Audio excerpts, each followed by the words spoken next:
Lucas capítulo 10. Estamos estudiando el libro de Lucas. Algunos principios o algunas partes de Lucas, no todo, pero Lucas, que nos habla de la importancia de ejercitar la fe, de tener fe. ¿Cómo mide usted su fe? ¿Alguna vez se ha puesto a medir su fe? ¿Sabe que en la vida encontramos que hay muchas personas que son buenos pensadores y buenos argumentadores?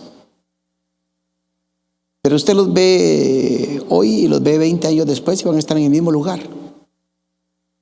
Ellos no tienen fe, lo que tienen es argumentos. Y Jesús nos invita a todos a salir del pensamiento, del argumento, para entrar a la acción o lo que llamamos fe.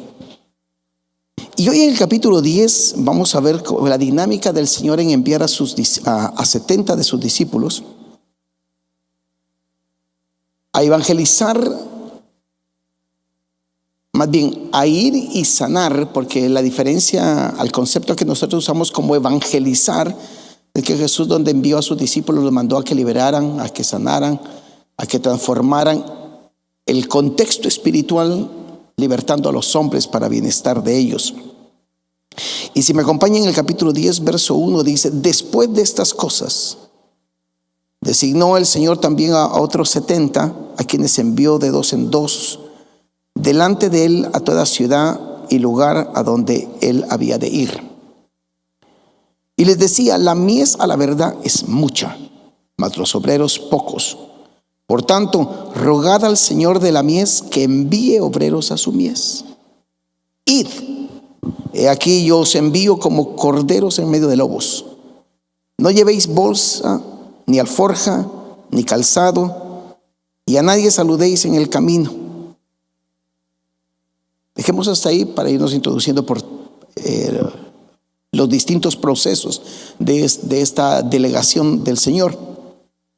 Déjeme hacer una pregunta. ¿Usted cree que hay condenación? ¿Cuántos creen que hay condenación? ¿Sabe que de tiempo en tiempo, hoy en nuestros tiempos, muchas personas piensan que la condenación, o más bien no toman en serio lo que es la condenación, o la eternidad de vida o la eternidad de muerte? ¿Cuántos creen que hay eternidad de muerte? ¿Alguien lo cree? ¿Cuáles son las garantías para que alguien no se vaya a la condenación de muerte?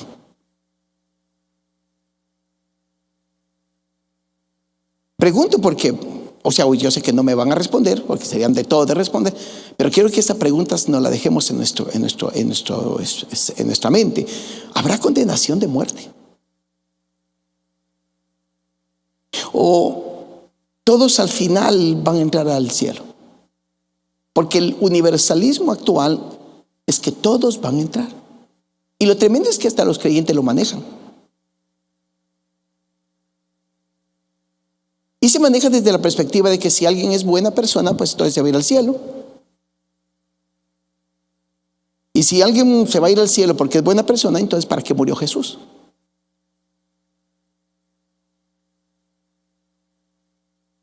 Son preguntas que nos debemos de hacer, porque esto que vamos a meditar demanda que la convicción esté bien clara en nosotros. Porque si tenemos que salvar una ciudad para Jesús, no la podemos salvar si nuestra convicción no es plena, que la razón por la cual tenemos que ir a predicarles, sanándolos, liberándolos, es porque van a ir al infierno. Si eso no tenemos conciencia clara de eso, mis amados, definitivamente no tendremos el impacto a nuestra sociedad. Y a mí me lo han dicho muchas veces: pero si esta gente, wow, es linda. Esta gente, wow, mire con el nivel educativo, el comportamiento. Pero ¿es eso lo que va a determinar la salvación o la eternidad de alguien? No. Lo digo porque realmente el mensaje de la eternidad, ¿no? Siempre hablamos de la eternidad como punto de irnos al cielo, Pero es que la única manera de poder tener conciencia de que vamos al cielo es porque también hay infierno. Y Jesús, sabiendo que infierno sí hay, ¿usted sabe que infierno sí hay? Y el Señor fue la razón por la cual vino. Porque Él sabe que infierno sí hay y que hay una condenación de eternidad. Y lo más horrible de esa eternidad es que una vez el hombre entra en ese estado, jamás volverá a tener contacto con la vida. Nunca más. Porque hasta este momento el hombre, aun aunque esté perdido, tiene contacto con la vida porque Dios está presente en todo lugar. Pero en ese lugar, Dios es ausente de ese lugar. Y eso es lo que hace la condenación realmente crítica. Basado en eso, que el Señor le presta atención mucho a esto de la condenación, le dice a sus discípulos: la mies, la verdad, es mucha, mas los obreros pocos. Por tanto, rogad al Señor de la mies que envíe obreros a su mies. Jesús ve la claridad, la realidad, pero nos da la responsabilidad. La mies es mucha, pero obreros hay pocos. Y en cierta manera, esto nos lleva a comprender la responsabilidad que como creyentes tenemos en la sociedad. La mies es mucha, pero los obreros pocos. Mas sin embargo, a pesar que la mies es mucha y los obreros son pocos, Jesús no dijo que por tanto el Padre enviaría muchos, sino que nos dio a nosotros la responsabilidad de orar que obreros existan. Dios no dijo que por la necesidad que hay, entonces por tanto ahora Dios va a enviar un montón de obreros. No. Él dijo: orad porque el Señor de la mies envíe obreros. Entonces nos ponen en tres situaciones. Primero, ve la realidad. Si de hace 2000 años para acá la mies era mucha, ¿será mucha hoy? ¿O será más? ¿Será que está preparada nuestra ciudad para ser salva? ¿Será que en el tiempo en el cual vivimos está determinado para una gloriosa cosecha de almas? Yo tengo la convicción que sí. Que la gente con su boca dice que no, pero es que nadie les ha manifestado lo que es el verdadero evangelio. Y nosotros no podríamos presentarles un evangelio religioso, porque de eso es de que la gente está huyendo. La gente no huye de Dios, la gente huye de lo religioso. ¿Sabe usted que la mayor parte de gente quiere tener contacto, con relación con Dios? En alguna manera lo quiere. Por eso es que se meten al budismo, por eso se meten a todas esas religiones orientales, porque tienen una necesidad de tener contacto con lo sobrenatural. En otras palabras, sienten la necesidad de Dios. Pero los que antes que nosotros estuvieron en estas tierras presentaron a Dios desde una perspectiva religiosa. Y por causa de eso, entonces la gente no quiere oír de este Dios, que es el verdadero Dios, pero no lo quiere oír porque los que estuvieron antes lo presentaron equivocadamente. Ahora a nosotros nos toca presentarlo tal como Jesús dice que lo debemos de representar. ¿Cree que la mies es mucha? Sí. ¿Cree que la gente necesita de Jesús? Sí. Y por eso el Señor dice: la mies es mucha, los obreros son demasiado pocos. Porque le aseguro que si en los próximos años o en los próximos meses se levantaran 20, 30 iglesias de unas 5, 10 mil personas, todavía la ciudad está lejos de ser salva a plenitud. En nuestra provincia somos creo que menos del 1% de creyentes. Eso es lo que somos. Entonces la mies es demasiado. Y a nosotros, diga conmigo, no, a nosotros. Jesús les dice a estos 70, les dice: oren porque vengan obreros. Oren porque se levante, que Dios despierte gente que pierde el interés por la vida natural para entrar en el interés de las cosas eternas. Oren por eso. Oren porque alguien se despierte y diga: yo quiero. ¿Sabe qué? por eso que durante mucho tiempo lo he estado diciendo y lo vuelvo a remarcar, creo que es en alguna familia tiene que haber padres que insten a sus hijos que más que ser profesionales deben de ser siervos de Dios. Y no digo que todos lo serán, pero se tiene que instar en las familias. No es, mira, es que esa profesión te va a dar mucho dinero. No, hay un llamado más glorioso para nosotros como iglesia. No puede ser. Insisto, no estoy diciendo que todos serán llamados, pero sí creo que en muchos hogares hay llamados de Dios. Y eso nos pone en la postura de como iglesia tener una apertura más amplia y ver realmente estamos intercediendo porque Dios levante obreros, ministros de Dios, que tengan la capacidad y la habilidad de entender los tiempos, de entender el pensamiento divino, lo que Dios quiere hacer en este tiempo. Hace unos días estuve en Toronto y me otorgaron un tiempo para platicar con pastores. Y como siempre le pregunto al Señor, ¿y qué digo, Señor? Porque eso no es de predicarle a ellos, sino es de ver la realidad en la cual estamos todos. Y de repente el Señor me llevó a hablar al respecto de lo que es la transición. Me dieron solo como 20 minutos, pero en ese momento les hablé del asunto de la transición, de la importancia de comprender que todos los que estábamos ahí ya vamos para afuera y no hay nadie que venga hacia adentro. Le dije, seamos sinceros, le digo, aquí, y bromeando con ellos, le digo, aquí el más pollo soy yo.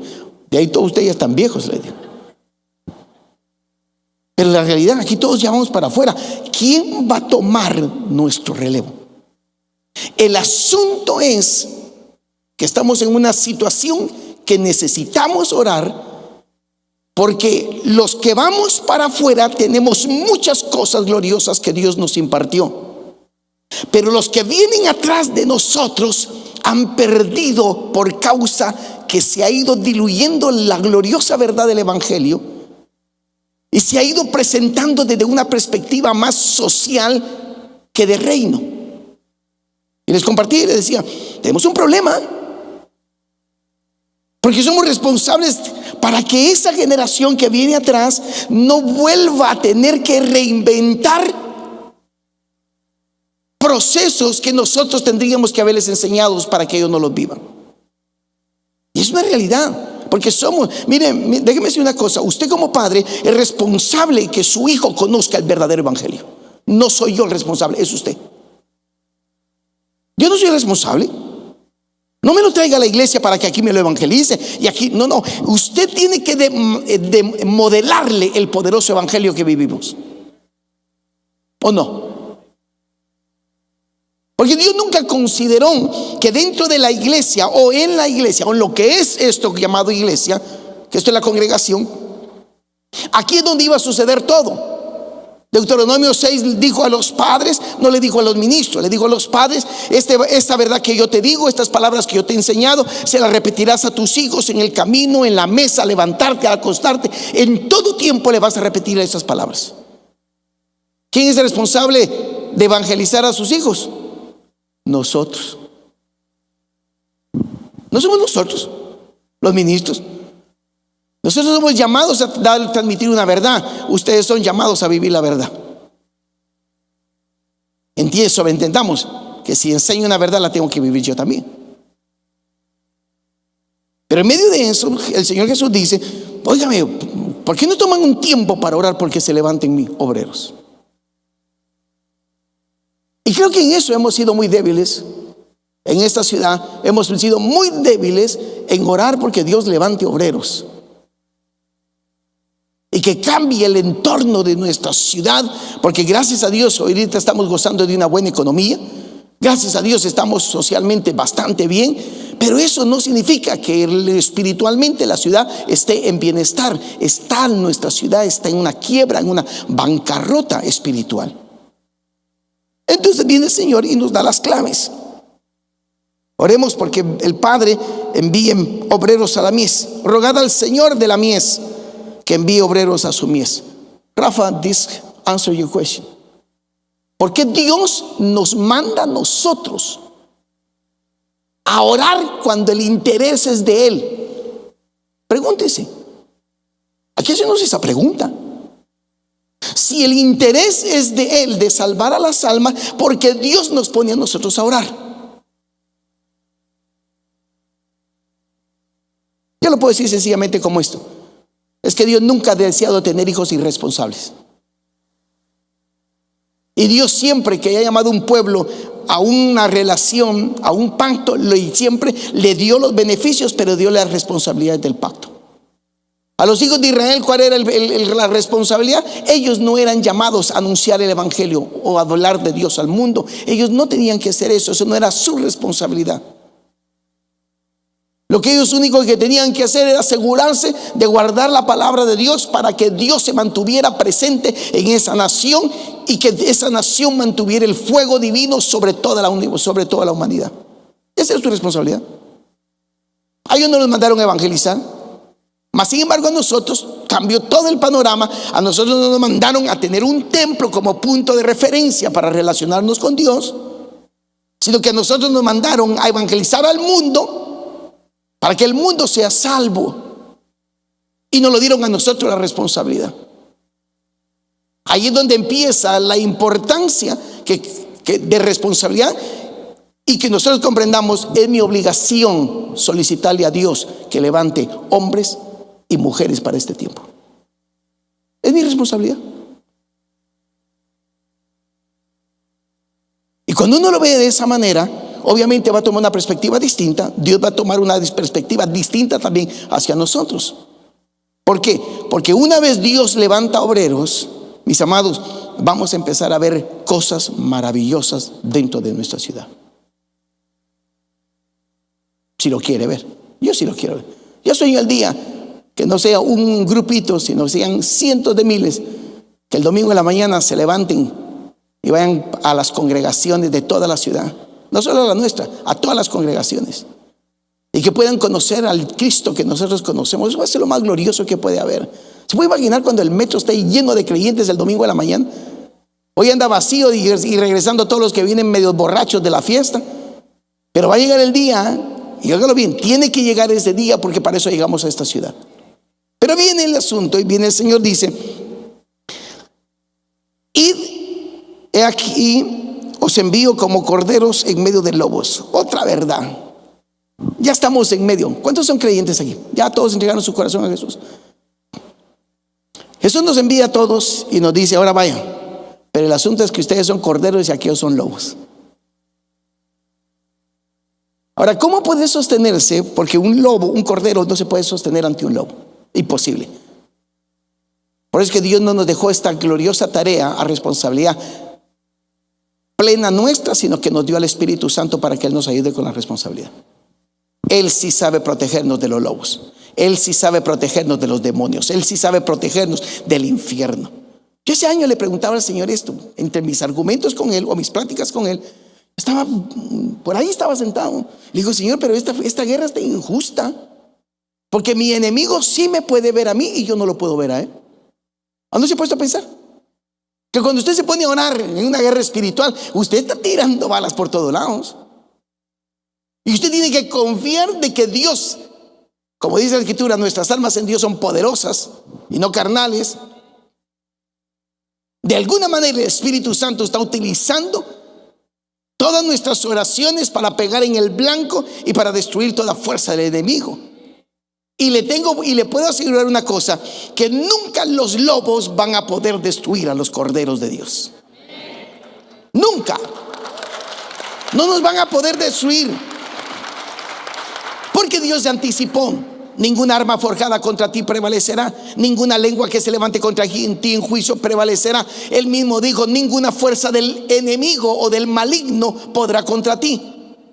Por tanto, nos envían de esa manera, pero nos dieron la gloriosa experiencia de tener al Espíritu Santo a favor nuestro.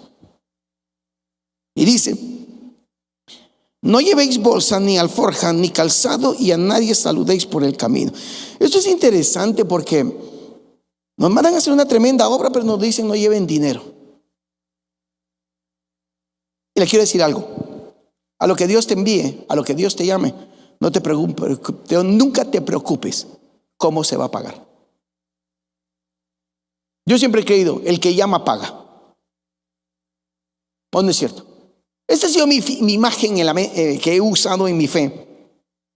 Yo creo que sería una deshonra, horrible deshonra, para un país tener un presidente y que el presidente le pida a la nación continua o a otra nación que le pague su salario. ¿Cómo nos sentiríamos nosotros que nuestro primer ministro no tuviera para pagarse su salario y se fuera a los Estados Unidos? Miren, man, porque aquí no tienen plata, no tienen dinero, por favor, alguien me sostiene, tengo que vivir. ¿Cómo sería vergüenza o sería gloria? Diga, ¿qué es vergüenza o gloria? ¿Es vergüenza? Yo siempre he creído que al que Dios llama, Dios le paga. ¿Ah, no lo cree usted? Es que sí lo paga Dios, ¿no? Yo no he visto, mi amado, nadie que haya tomado la decisión de honrar al Señor, obviamente basado en el llamamiento de Dios, que haya arriesgado todo y Dios no le haya dado todo. Por eso le dice a los discípulos, no lleven bolsa, no lleven alforja, no lleven capa, no lleven nada, les voy a proveer en el camino. ¿Sabe usted qué maravilloso es vivir esto sobrenatural? Precisamente estos días estaba viendo una hermana que está en un país africano, y se imagina, ella es americana, blanca, y Dios la manda por allá, mi hermano, donde este pueblo estaba totalmente arruinado, y Dios le dice, yo ya te voy a levantar. Lo más tremendo es que los primeros 3 años la pasó enferma, bien enferma, con un montón de malestares. Al 4.º año Dios la restaura. Hoy día es uno de los ministerios más grandes que están en esa parte del África, evangelizando a cientos de miles. ¿Por qué? Porque Dios, cuando llama, paga. Yo no sé si usted ha entendido eso. Cuando Dios te llama, te paga. Y por cierto, a nosotros, Dios nos llamó con un propósito. Entonces Él siempre proveerá. Algunos serán para el ministerio, otros para financiar el ministerio. ¿Se puede imaginar que Dios en los próximos 10 años empiece a levantar tremendos ministerios en esta ciudad? El llamado es más grande. ¿Quién lo va a pagar? ¿Usted? ¿Dios no? Dios te va a ayudar a ti para pagarlo. Por eso es que Dios va a levantar a gente que los va a meter en el nivel de las finanzas. ¿Por qué razón? Porque ustedes son los que van a pagar los próximos eventos que van a suceder. ¿O no es cierto? Miren cuántos se gozaron en aquellos años que llegaba Jimmy Swaggart a nuestros países, y gente como él llegaban y hacían grandes cosas, levantaban escuelas, clínicas, iglesias, y era una masa de avivamiento. Pero ¿quién paga? Entonces, por eso te pregunta, ¿quién paga? Son aquellos que le han creído a Dios y se despiertan y dicen, Señor, yo soy el próximo que voy a financiar las grandes obras en esta tierra, tus obras en esta tierra. Eso es lo que Dios usa. Mire, Jesús caminaba con 7 mujeres que dice que le pagaban todos los eventos que él necesitaba realizar. Estas señoras eran las que soltaban la plata para pagar. Porque incluso, óigalo bien, aún a los que Dios llama en el mundo de las finanzas, Dios los va a engrandecer, porque saben que ustedes, los que tienen corazón para esto, van a pagar lo próximo que Dios va a hacer en esta ciudad. ¿Se puede imaginar? Usted debería estar orando, Señor, increméntame mi economía para poder para mandar a un joven a la universidad, a 4 años ahí encerrado por ahí, y va a costar $100,000. Pues paguémosle los $100,000. ¿Quién se lo va a pagar? Es que esa es la visión. Por eso es que hay gente. Hay un ministerio en Dallas, en Texas, que se llama Cristo para las Naciones. En Dallas creo que está. Y tengo un amigo que ha enviado un montón de italianos para allá, y ha habido alguien que les ha pagado las becas. 2 años pagados. ¿Usted sabe que estudiar en los Estados Unidos? 2 años, eso es carísimo. Pero ha habido alguien, un hermano por ahí, que le digo, mire, vienen tantos italianos para estudiar acá, ¿quién paga? Y alguien pagó. Pero la mentalidad es distinta. Nosotros andamos buscando quién nos paga, en lugar de pensar a quién yo pago. Mire, cambia la mentalidad. Pensemos a quién yo pago, no a quién me paga.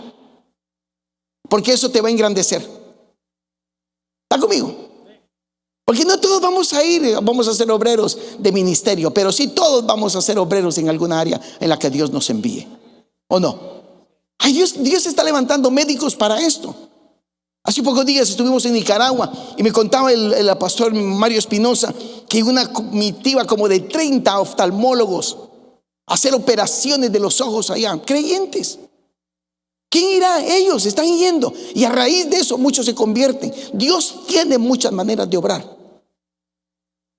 La pregunta es: una, oramos por ellos; dos, entender que cuando Dios llama, paga, y que algunos de nosotros tenemos que avivarnos y decir: Señor, a mí no me diste ni palabra para predicar, pero sí tengo algo, tengo la unción para esto, y voy a servirte en lo que tú me llamaste a mí a hacer. Entonces viene el Señor y dice: en cualquier casa donde entréis, primeramente decid: paz sea a esta casa, y si hubiere allí algún hijo de paz, vuestra paz reposará sobre él, y si no, se volverá a vosotros. ¿Sabe que este mensaje es muy particular? ¿Alguna vez usted ha preguntado qué voy a decir? No diga nada, diga lo que Jesús dijo. Mire, Jesús le dijo 3 palabras. Usted dijo: digan, hay hijo de paz, hay hijos de paz en esta casa, y si hay, la señal es que ustedes van a sentir que vuestra paz queda sobre esa casa. Primera, pregunten si es digna esa casa donde uno entre. Segundo, decir: el reino de los cielos se ha acercado. Tercero, sanen enfermos. El mensaje más fácil evangelístico es ese. ¿Qué es? Hay hijos de paz, el reino de los cielos se ha acercado. Arrepentidos, obviamente arrepentidos, y luego después sanen enfermos. ¿Sabe que por eso los primeros 300 años de la iglesia fueron tan poderosos? Porque aquellos no tenían mensaje. ¿Usted cree que tenían la Biblia?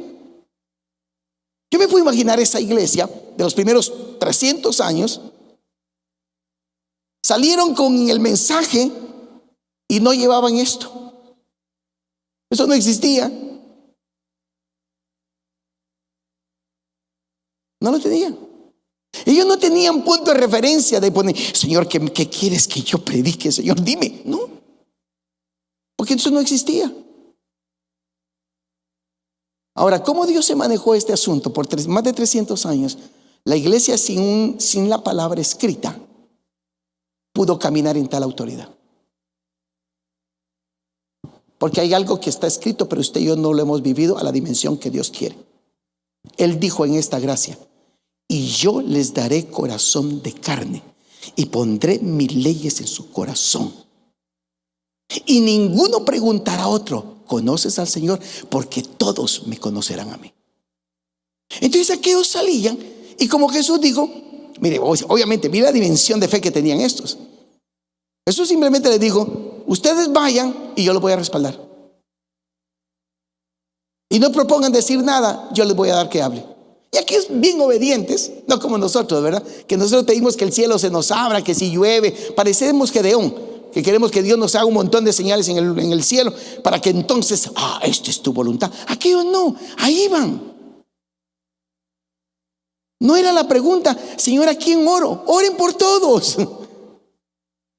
Señor, ¿a quién le hablo? Háblenle a todos.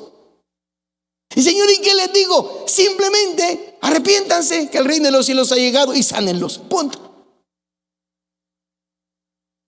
Es la generación nuestra que gloriosamente estamos muy avanzados, pero estamos muy desubicados. Que buscamos tener un montón de elementos para sentirnos seguros. La única seguridad que tú y yo tenemos para cumplir este llamamiento es el Espíritu Santo. ¿Cómo? El Espíritu Santo. Es que esto es hermoso, hombre. En todo el Espíritu Santo. ¿Y qué hablo? Espíritu Santo, ¿qué quieres que diga? ¿Cómo lo digo? No te preocupes, yo te lo voy a llenar la boca. Nos dio dones del ministerio, nos dio fruto del Espíritu. Y eso no se aprende en un papel, eso se aprende en la vivencia con Dios. No hay otra manera. Hay que estudiar, no estoy diciendo que estudiar, hay que estudiar, pero le estoy diciendo porque Pablo insta a que se estudie, pero tenemos que entender la metodología de Dios. Por más de 300 años hubo una iglesia que fue poderosa porque simplemente aprendió a caminar en obediencia en el Espíritu Santo. ¿Y nosotros? Es que no tengo, lo primero le decimos al Señor, es que no tengo dinero. Y Dios dijo, vayan sin dinero. ¿Cómo? Y sabe que esta hermana Baker decía, Dios me mandó a construir un tremendo ministerio en el África y allá no hay dinero. Y Dios me dijo, vas a construir esto, esto y esto. Y la mandó a recoger niños de la calle. Señor, ¿y con quién va a pagar? No te preocupes, yo lo voy a hacer. El día que uno comprenda eso, mire, uno hace lo que Pablo hizo cuando iba en el viaje para Roma. Agarró todo y lo tiró de la borda y dijo, tiren todo, porque nosotros llegaremos a salvo a tal lugar. Plena seguridad. Cuando uno entiende eso, uno puede descansar en Dios. ¿Puedes descansar tú en Dios? O todas las mañanas te preguntas, ay Señor, ¿y cómo lo hago? Nunca le preguntes a Dios cómo lo haces, cómo lo hago. Dile, Señor, ¿cómo lo vas a hacer? Aquí estoy, Señor, ¿cómo lo vas a hacer? Señor, ¿qué quieres hacer? Cuéntame. Porque Jesús dijo una clave muy linda. Él dijo, yo no hago lo que quiero, sino hago lo que el Padre quiere. Como el Padre sana, yo sano. Como el Padre levanta muertos, yo levanto muertos. Es lo que veía hacer del Padre y lo que Él hacía. Y eso todos tenemos la habilidad de entrar en esa dimensión. Esto no es para superdotados, esto es para hijos. ¿Lo cree usted? Perdón, ¿lo cree? Entonces, basado en eso, mire qué interesante. El Señor le dice a los discípulos, Lucas 10, no llevéis alforja en cualquier casa donde entréis, entrad. Si hubieren hijos de paz, ya saben lo que tienen que hacer. Y vamos al verso, no, todavía nos alcanza un poco más de tiempo. Verso 8 y 9 dice, en cualquier ciudad donde entréis y os reciban, comed lo que os pongan delante. Así que a mí me han dicho muchos, vamos a la obra misionera, vamos. Pues. Aquí en Montreal es fácil hacerlo. Allá en el monte donde le dan un sugarrobo a uno, hermano. Es que yo me quisiera llevar a un montón a que les den un... ¿Saben qué es un garrobo? Es una iguana. Hay países de Centroamérica que uno de los platos que usted consigue en el campo son iguanas. Son riquísimas. Yo me tuve que probar una. Y más vale que tenga fe para decirle, Señor, gracias, porque aquí va. Y le pone la carita a la iguana ahí a uno. Comámosla, bueno. Ay, Dios mío. Eso digo, todo lo que ¿qué? Ahora no, ahora la gente, ay, eso me hace mal. ¿Qué te hace mal? Orá, mi hermano, hombre. Aprende a orar, que te va a hacer mal, que te hace mal. ¿Usted cree en la oración? ¿Que santifica los alimentos? Yo sí creo. Así que póngala en acción donde quiera que vaya. No ponga, ay, hay gente que, no. Mire, con mi esposa nos hemos ido a meter a unos montes y nos han dado, ni cuento lo que nos han dado. Pero Jesús dijo, donde quiera que vayan, coman, vivan, experimenten, porque hay una clave. El obrero es digno de su salario. Ahora, déjeme decirle algo. Hay obreros que fueron llamados al campo y su salario es en la medida que están en el campo. Pero hay otros obreros que fueron llamados a otros niveles sociales y están viviendo demasiado bien. Nunca los critiquemos porque tienen auto, avión, si esa es la gente que ellos ministran. Se puede imaginar un ministro que, ponemos ahí en Texas hay mucha gente que es pero billonaria. Si usted es pastor de billonarios y usted anda en un carro viejo arruinado, es que no tiene luz, no tiene contexto. Ahora, si usted es pastor de billonarios, entonces lo menos que le luce tener es un ¿qué? Un Mercedes. No, un Mercedes a ese nivel ese es el de todos los días, hombre. Y eso es lo que la gente no entiende. Cada quien es digno de su salario. Donde te pusieron, a eso es lo que vas a ganar. Yo por eso quiero que ustedes suban y que sean más grandes, porque ustedes suben, entonces yo subo. Pero pónganse las pilas, hombre. Ni modo. ¿Sí o no? ¿Ah? O no, pónganse las pilas, porque obviamente yo por eso le insto y oro por ustedes para que Dios los prospere, pongan negocios y sean grandes, porque ustedes suben, yo voy a subir, soy digno de mi salario. ¿O no? ¿O no?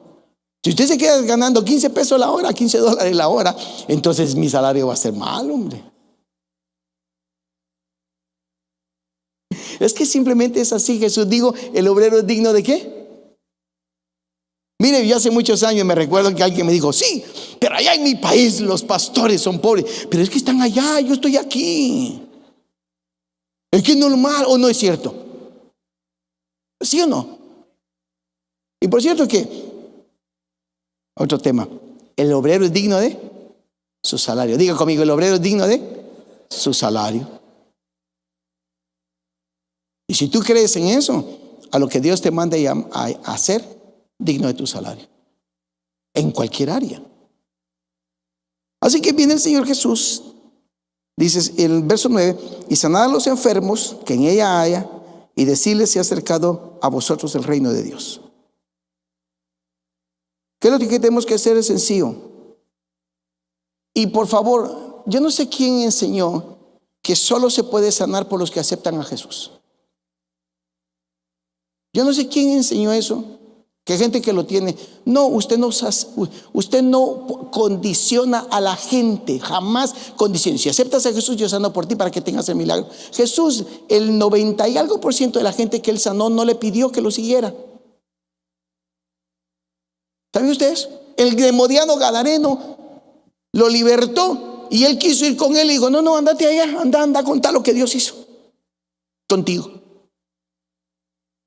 Es incorrecto que la iglesia anteponga que para que alguien sea sano tiene que aceptar a Jesús. No es necesario. Por causa del milagro aceptarán a Jesús. Pero es que mucha gente se acepta, pero no sabe ni lo que hizo, porque no tiene convicción. No ha habido una obra de convicción en la vida. Entonces yo dije esta oración. Pero cuando uno ejercita la fe y los introduce a la obra de la cruz, de sanar enfermos, libertar endemoniados, que la mano de Dios sea sobre ellos, le aseguro que van a aceptar a Jesús, al Señor así y convencidos. Miren el caso de Naamán el sirio, pero esto viene de años atrás. ¿Se acuerdan de Naamán? Estaba con lepra, fue a ver al profeta y el profeta le ordena o le dice cómo va a ser sano. Y hasta ahí no se había convertido. Él nunca le dijo, mira, hacete judío entonces para que entonces Dios te va a sanar. No, haz lo que yo te estoy diciendo y vas a ser sano. A raíz del milagro, ¿qué es lo que sucede? Viene Naamán y le dice, Señor mío, pero no se enojes, Jehová mi Dios. Ahora es Jehová mi Dios, no se enoje conmigo cuando yo tenga que entrar con el rey y tenga que postrarme ante, creo que Dagón era, porque yo soy su mano derecha y él se apoya en mí para postrarse ante su Dios. Y el profeta le dijo, vete en paz, que Dios sabe cómo tienes que manejarte. Si empezamos a orar de esa manera, es que así va a ser las montón de salvación. Van a venir como hormigas, hermano, como avispas. ¿Por qué? Porque vamos a responderles a su necesidad. Algunos se convertirán, algunos jamás se convertirán.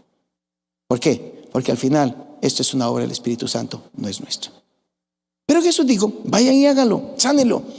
Donde lo reciban, van a ser bendecidos. Donde no lo reciban, y hay unas en el último versículo, y tú, Capernaum, que hasta los cielos eres levantada, hasta el Hades serás abatida. ¿Sabe qué es interesante? Que Capernaum era el centro de ministerio del Señor Jesucristo. Óigalo bien, Capernaum era el centro del ministerio de nuestro Señor Jesucristo. Y Jesús dice sobre Capernaum, ha sido exaltada hasta los cielos, pero va a ser abatida hasta el infierno. Capernaum era una ciudad, hoy existe ya ruinas, que conectaban del puerto de Cesarea de Marítima por toda del mar a todo lo que era Galilea, y era estaba en el camino que iba hacia lo que es Irán, Irak hasta hoy. La ciudad era demasiado importante. Tuvimos el privilegio con mi esposa estar ahí, y aún hasta hoy en ruinas es un lujo de esa ciudad. La sinagoga, ¿se recuerda de aquel hombre que pide que le sanen al siervo y que el rabino le dice: conviene que le hagas el milagro? Esa sinagoga es esa. Una sinagoga hermosísima, aún todavía se guarda parte de ella. Pero Jesús le advierte a esa ciudad: a pesar que ha sido mi punto de ministerio, y esto es para que nunca nos desmoralicemos en los procesos que podamos estar como iglesia. Porque mismo el Señor Jesús, que fue su ciudad donde ejercitó todo su ministerio, o ejerció su ministerio, Él mismo le dice: tantos milagros hice en ti, mas sin embargo nunca te convertiste. Y eso es para que tengamos confianza. No es que fallemos en cómo lo hacemos. Hay lugares donde la gente nunca va a oír ni a aceptar el evangelio. ¿Es mi culpa? No, porque ni el Señor tomó responsabilidad sobre eso. Él dijo: ay de ti, Capernaum. Y hasta hoy día, esa región donde Jesús hizo que la mayor parte de sus milagros y la mayor parte de lo que fue sus predicaciones, hasta hoy día es una región de ruinas y desértica. El lago de Galilea o el mar de Galilea se está secando. Todo eso que un día fue hermoso, hoy está haciéndose nada. Jesús lo profetizó. Sin embargo, Él pasó por ahí y no todos aceptaron. Es algo que vamos a aprender. Recuerda cuando le he contado, o le conté cuando a mí me tocó ir a Ville d'Anjou con mi esposa y mis hijos pequeños. Llegaron un montón de panameños. Fue en aquellos tiempos de, ¿cómo se llama este cabello? Noriega, creo que era, sí, Noriega. Pero todo eso estaba lleno de panameños. Y a mí me mandaron ahí a predicar. Y ahí iba yo todos los sábados a tocar puertas. Ahí había gente muy noble, me abría la puerta, pero nunca se me convirtió uno. Y la única familia que se me convirtió, salvadoreño. Sí. Y todos los sábados, hermano, religiosamente yo me iba con mi esposa y ahí íbamos. 5 años fue.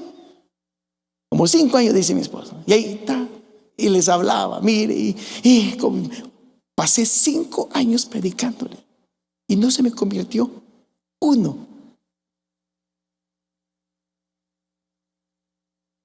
Oraba por ellos, pedían, Dios hizo milagros, Dios sanó a algunos, Dios respondió sus inquietudes, pero a mí ninguno se me convirtió. Que en algún momento de ese proceso dije: yo no fui llamado para ser ministro, lo menos que tengo es para predicar este mensaje, porque nadie se me convirtió. Nunca se desmoralice en cualquier proceso cuando usted sabe que Dios te envió a ti. Jamás. Porque Él sabe lo que está haciendo. Yo puedo imaginar que Jesús hubiera dicho: no, si ni en Capernaum me creyeron, ¿qué me van a creer el resto? Mejor quedémonos, vámonos para otro lugar, muchachos. No. Incluso, usted sabe que Jesús hizo más en la ciudad de la Samaritana que en mi mismo Capernaum. En la ciudad de la Samaritana se le convirtieron todos. Y ni hizo milagros de entrada. Él no hizo milagros de entrada. Él no mandó una campaña evangelista y ahí se le convirtieron todos. Y en la ciudad donde él ejercitó su ministerio, o ejerció su ministerio, tuvo que ser condenada a destrucción por causa que no aceptaron el evangelio. Y Jesús lo dice: algunos te van a aceptar, otros no te van a aceptar. Pero no te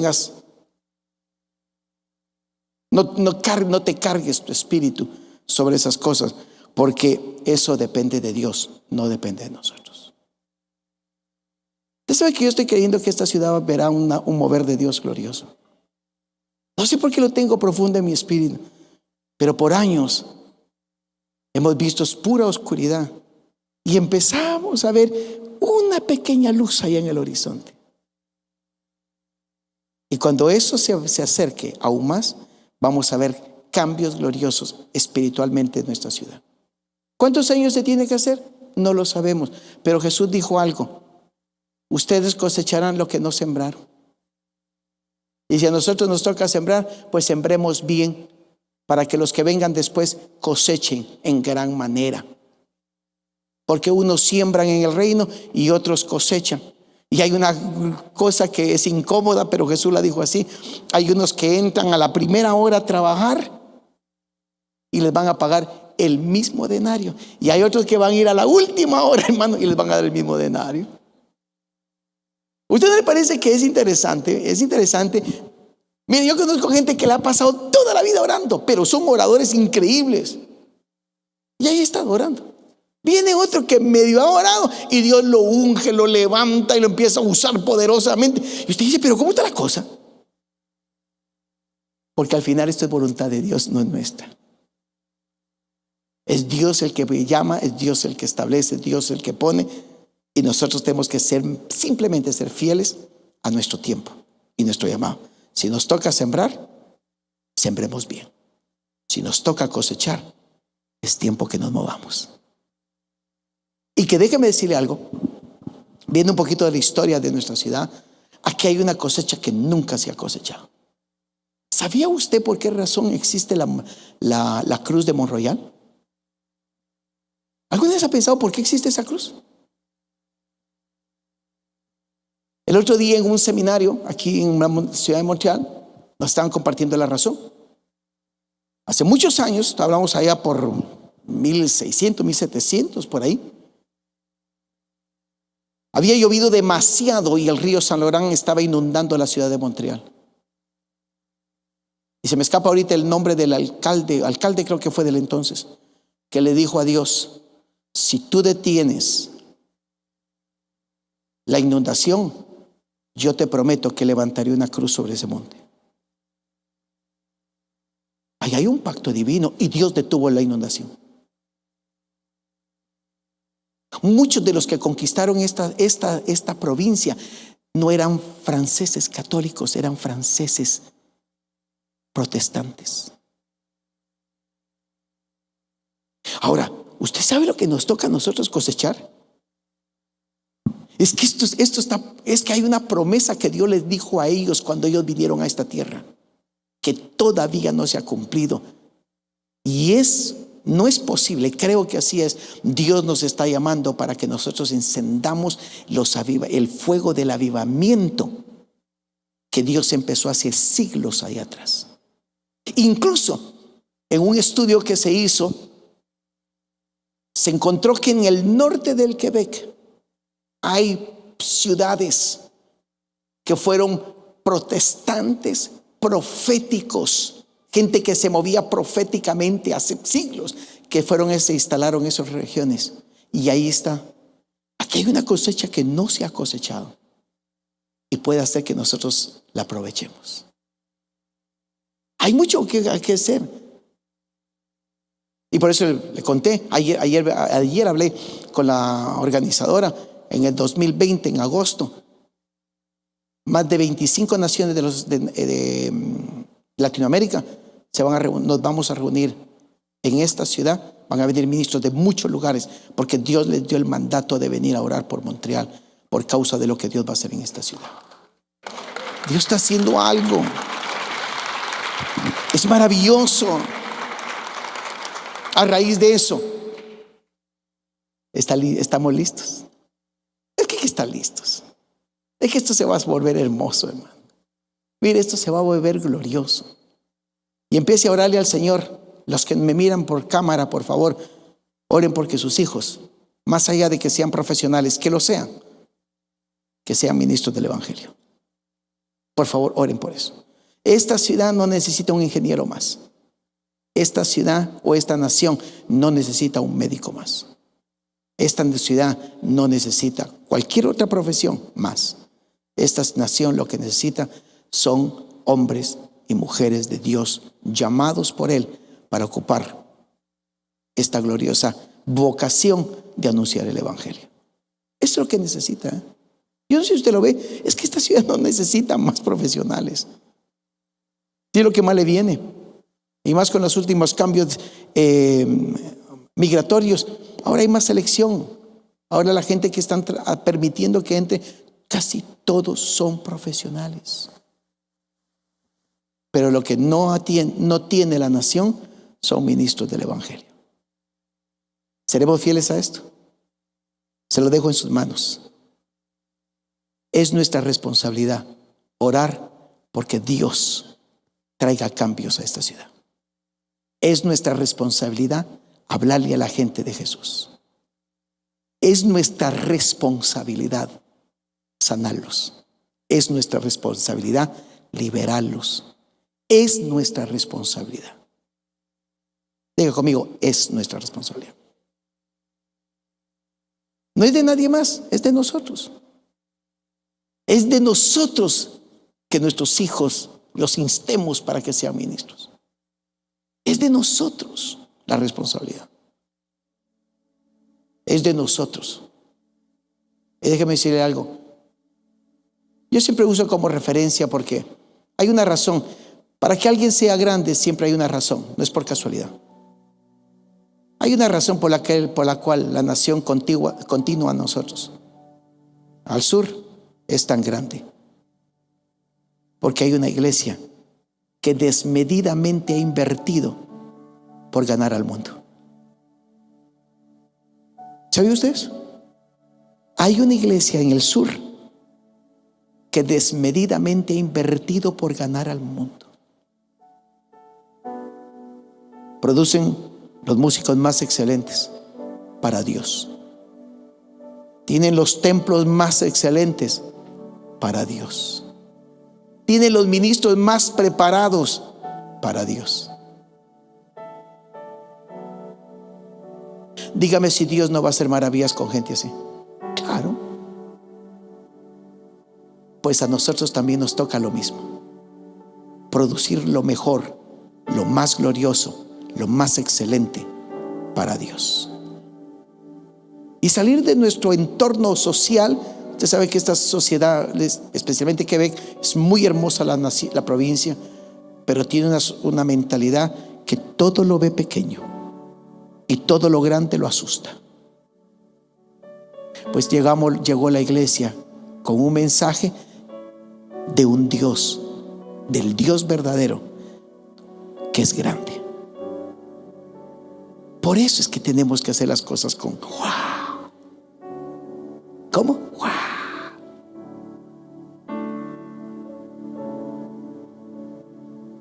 Le conté, cierro con esto.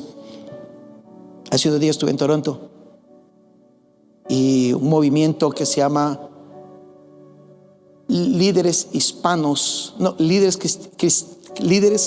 cristianos hispanos.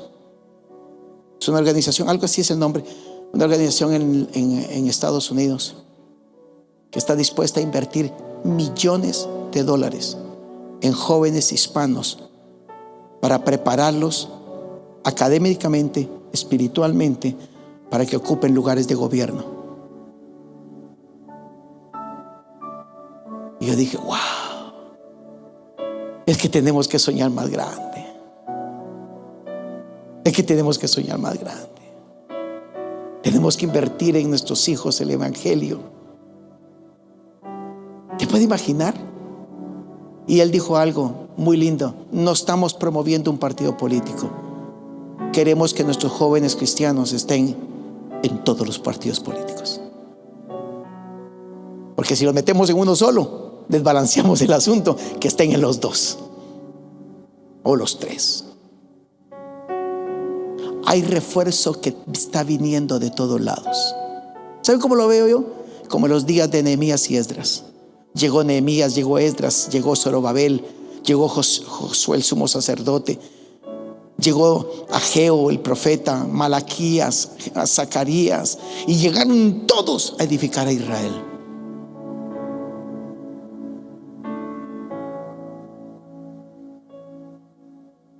Hasta usted llegó.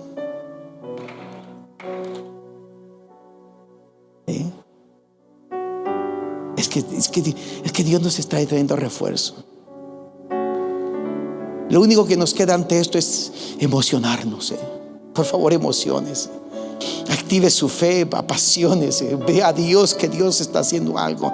No le crea a los chismosos, mentirosos, que todo está mal. Aquí no hay nada malo. Dios es Señor de todas las cosas y Él gobierna, Él controla todo. Él sabe el momento en que lo va a hacer. Él tiene los tiempos precisos y perfectos para hacer maravillas. Es que yo no sé si usted lo ve, pero es que lo tiene exacto. Y sabe lo único que nosotros tenemos que hacer, lo mismo que todos dijeron: heme aquí. Si yo puedo decir eso, heme aquí, en los próximos tantos días, meses o años, te harás candidato de que Dios haga algo contigo.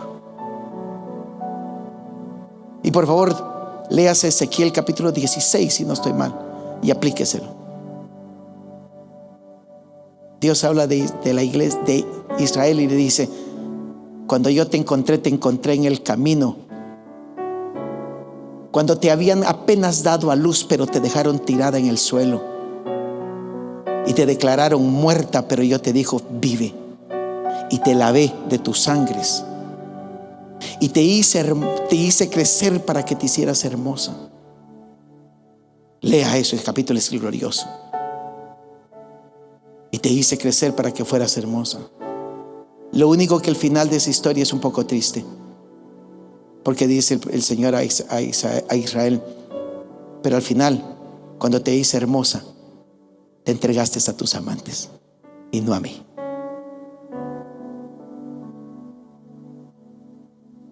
Cuando uno lo lee con el corazón de Dios, o entendiendo el corazón de Dios, es apasionante el lenguaje. Y es duro oír a Dios llorar cuando todo un propósito se perdió por alguien que su hermosura, cuando Dios lo levantó, lo utilizó para cualquier cosa. Es triste, pero diga: no será así con nosotros. Apasionémonos por Jesús. Mire, apasionémonos. Aunque no se apasione nadie más, la pasión afecta a todo mundo. Mire, eso es como cuando un adolescente se enamora. ¿Acaso no afecta a toda la familia? Pues, a todo mundo lo afecta. Se apasionó el ingrato y lo afecta a todo. Obviamente, pues así es esto. Apasionese usted y va a tocar a toda su familia. Apasionese usted y tocará a sus compañeros de trabajo. Apasionémonos nosotros y vamos a tocar a muchos. La gente va a preguntar: ¿y qué tienes tú? Porque Dios está a punto de hacer algo grande. ¿Lo puede creer? ¿Puede creer que Dios lo puede usar a usted? ¿Puede usted creer eso? Dios te va a usar. Cierre sus bellos ojos por un momento. Y si lo puede creer, que Dios está obrando cosas hermosas y gloriosas, y puedes creer que Dios te puede usar a ti, no porque califiques, sino porque te llama. Simplemente ponte de pie si tú crees que Dios te puede llamar, o más bien utilizar, porque llamado tú eres.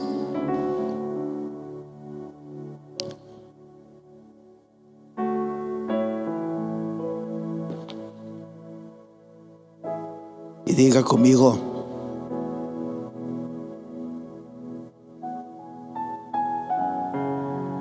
Señor Jesús, tú dijiste que la mies es mucha y los obreros pocos, pero nos pediste que te solicitemos que envíes obreros. Envía obreros a esta gran provincia. Levanta de entre nuestros hijos aquellos hombres y mujeres grandes que te van a servir. Levanta de entre nosotros aquellos que tú harás cosas gloriosas y eternas.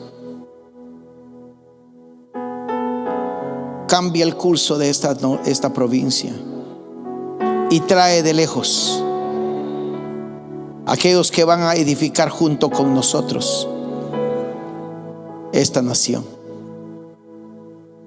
queremos ver tu gloria en esta tierra. Queremos crear una historia de la cual mañana se dirá: Dios visitó el Quebec, Dios visitó esta tierra, Dios visitó Montreal y miles se convirtieron. Es lo que queremos, Señor amado. Y como tú sabes hacerlo todo, porque tú sabes hacerlo todo, porque poderoso eres tú para hacer que abunde toda gracia. Por esa verdad solicitamos que tú visites nuestros hogares para traer cambios que nos orienten a tu voluntad y nos digan tus propósitos eternos. Señor, no sé cómo lo harás, pero sé que lo harás. Por ello te alabo, por ello te bendigo, por ello te exalto, por ello te glorifico, Señor, en el nombre poderoso de Jesús. Y heme aquí, envíame a mí. Heme aquí, envíame a mí. Para lo que tú quieras, envíame a mí. Para lo que tú quieras, envíame a mí. Que tú proveerás, tú otorgarás y tú me capacitarás. Por eso confiadamente puedo decir: tú proveerás, porque tú eres mi proveedor. En el nombre que es sobre todo nombre, a ti te doy la gloria. Amén.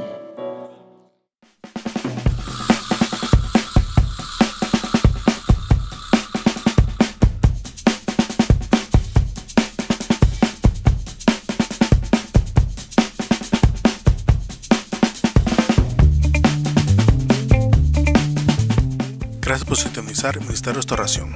Si quieres ver más videos del apóstol Byron Quevedo, te invito a que te suscribas a la página de YouTube de Ministerio Restauración y que le hagas clic a la campanita para recibir todas nuestras notificaciones.